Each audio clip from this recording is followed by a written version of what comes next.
मनापासून धन्यवाद साहेब. आत्ताच इथे मंचावर उपस्थित झालेले महाराष्ट्राचे मुख्यमंत्री माननीय नामदार श्री एकनाथजी शिंदे यांचं टाळ्यांच्या गजरात आपण सगळे स्वागत करूया. त्याचप्रमाणे माननीय उपमुख्यमंत्री माननीय नामदार श्री देवेंद्रजी फडणवीस यांचंही जोरदार टाळ्यांच्या गजरामध्ये स्वागत करूया आणि या सभेला पुढे नेऊया.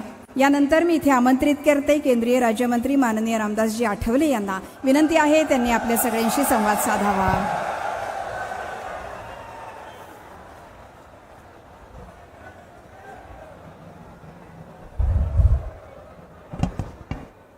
उपस्थित नागपूर लोकसभा आणि रामटेक लोकसभा मतदारसंघातील सर्व बंधू आणि भगिनींनो, छत्रपती शिवाजी महाराजांनी बाबासाहेब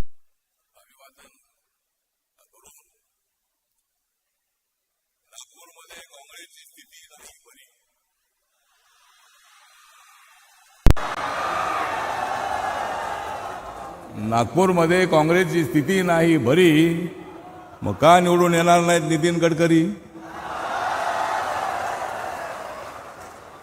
नरेंद्र मोदींनी खोदलेली आहे काँग्रेससाठी फार खोल दरी.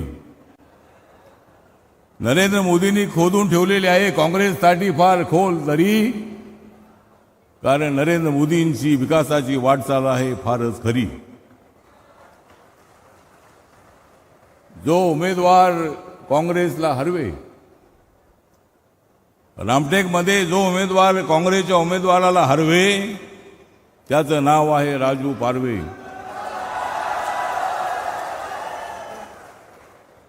तर आज या ठिकाणी आदरणीय प्रधानमंत्री साहेब या ठिकाणी येणार आहे.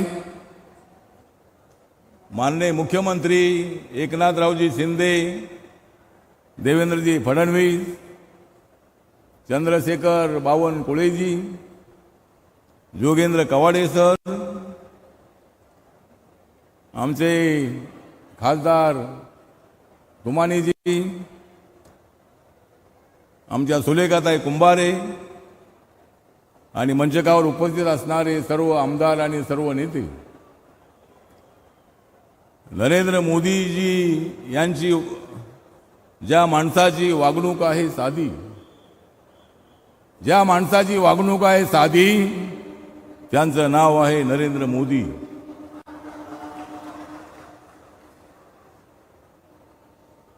गावागावातली बोलत आहे दादी, गावागावातली बोलत आहे दादी. तिसऱ्यांदा बनणार आहेत प्रधानमंत्री नरेंद्र मोदी.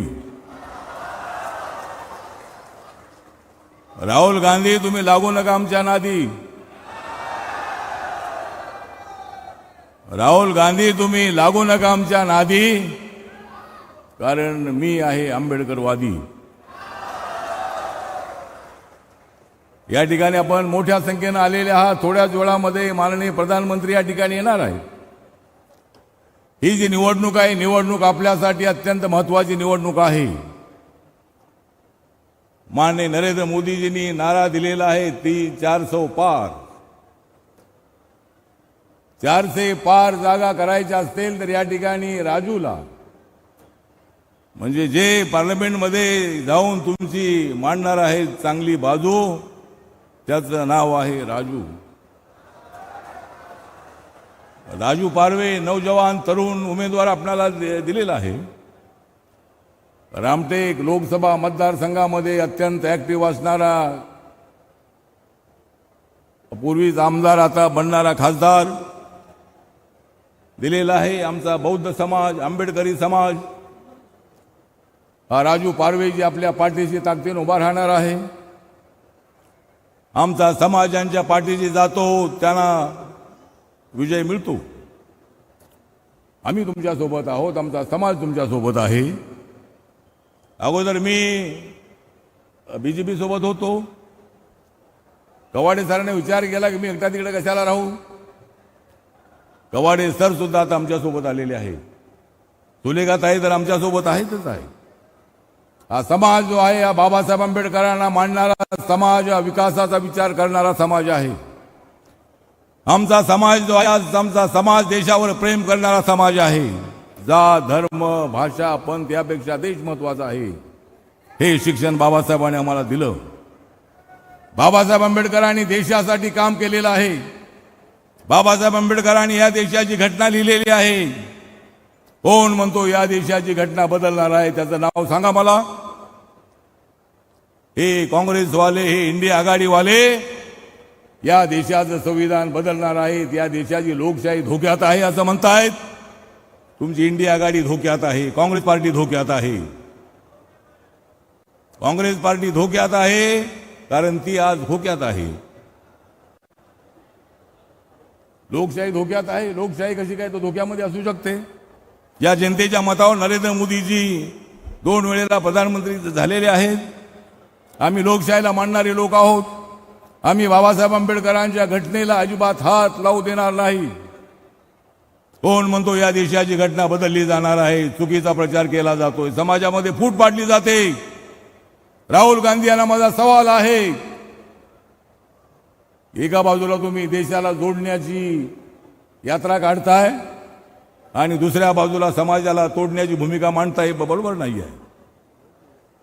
काँग्रेस पक्षाला बदनाम करण्याचा प्रयत्न तुम्ही करताय. नव्हे, काँग्रेस पक्ष बदनाम झालेला पक्ष आहे. काँग्रेस पक्ष आहे भ्रष्ट. काँग्रेस पक्ष आहे भ्रष्ट. त्याला करून टाका तुम्ही नष्ट.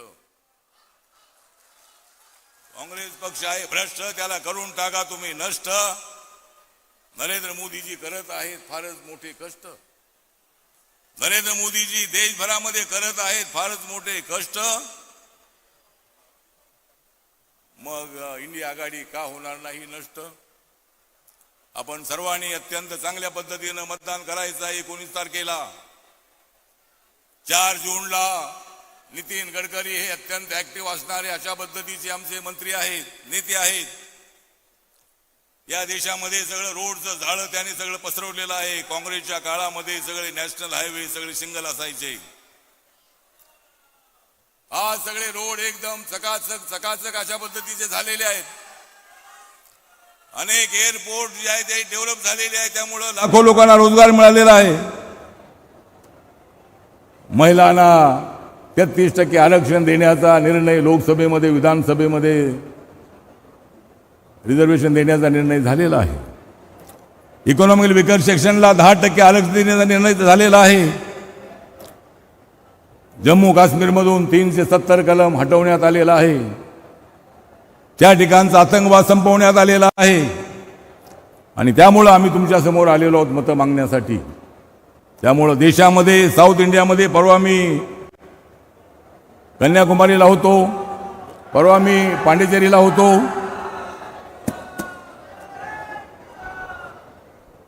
आणि आपले देवेंद्रजी सुद्धा तिकडे जाऊन आलेले आहेत. साऊथ इंडियामध्ये अत्यंत चांगली परिस्थिती आहे. तामिळनाडूमध्ये आपले लोक निवडून येणार आहेत बीजेपीचे. आंध्रामध्ये निवडून येणार आहेत, तेलंगणामध्ये निवडून येणार आहेत, कर्नाटकामध्ये 26 पैकी 22 जागा निवडून येण्याची शक्यता आहे. त्यामुळं 400 पार जागा करायला आम्हाला अजिबात अडचण नाही.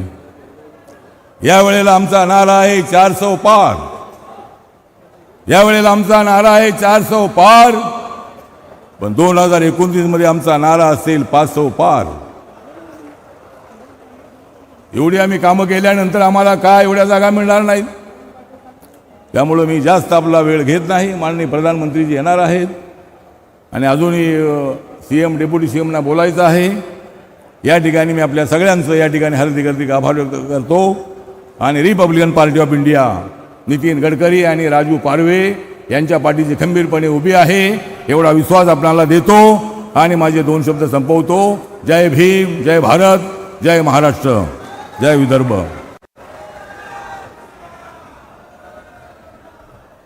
धन्यवाद आठवले साहेब. आणि यानंतर मी इथे सन्मानपूर्वक